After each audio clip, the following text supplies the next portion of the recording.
Hello' everyone, মোৰ প্ৰথমটো mini ব্লগলৈ আপোনালোকক সকলোকে স্বাগতম জনাইছোঁ। মই আজি এটা ৰেচিপি বনাব লৈছোঁ ছাগলী মাংস। আপোনালোকক দেখুৱাওঁ বুলি ভাবিলোঁ। চাই যাবচোন কেনেধৰণে মই বনাওঁ। এয়া মই বিলাহী, পিঁয়াজ গোটাই ল'লোঁ। এইখিনি মই মেৰিনেট কৰি থৈছিলোঁ 1 ঘণ্টা আগতে। ইয়াতে মই মিট মছলা, ৰং গুড়া আৰু ধনিয়া গুড়া সকলোখিনি দিলোঁ। ইয়াতে মই পেনখন পাতি মেলি ইয়াতে মিঠাতেল দিলোঁ।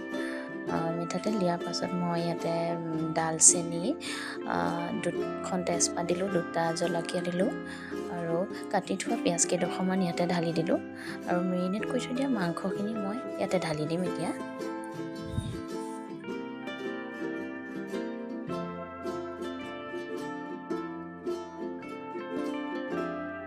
এয়া ঢালি দিলোঁ, ঢালি অলপ লৰাই দিছোঁ। খুবেই টেষ্টি হয় এই ছাগলী মাংসকণ এনেকৈ বনালে। আপোনালোকে কমেও 2 ঘণ্টামান সিজাব লাগিব ভালদৰে। এয়া লৰাই দিছোঁ। মই আলু আৰু বিলাহী অলপ দেৰিকৈ দিম। এয়া নিমখ দিছোঁ, নিমখ দি অলপ লৰাই দিছোঁ। লৰাই দি ঢাকন মাৰি দিম 5 মিনিটমান।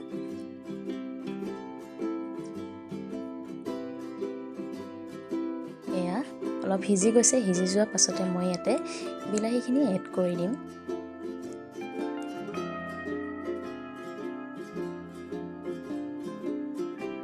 এয়া বিলাহী কেইডোখৰ এড কৰি দিছোঁ।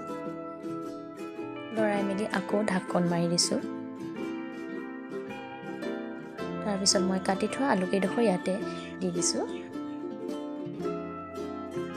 আলু কেইডোখৰ ফ্ৰাই হৈ যোৱাৰ পাছত মই ইয়াতে পানী এড কৰি দিম।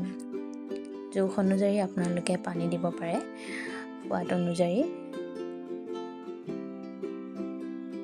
বেছি হ'লেও খাব বেয়া লাগে, অলপ থুপথুপীয়া হৈ থাকিলে ছাগলী মাংসটো অকণমান খাই ভাল পায়। এয়া ঢাকন মাৰি দিম। আধা ঘণ্টামানৰ পাছত মই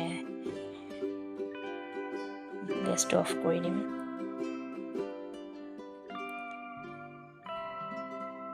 এয়া মোৰ ছাগলী মাংস হৈ গৈছে।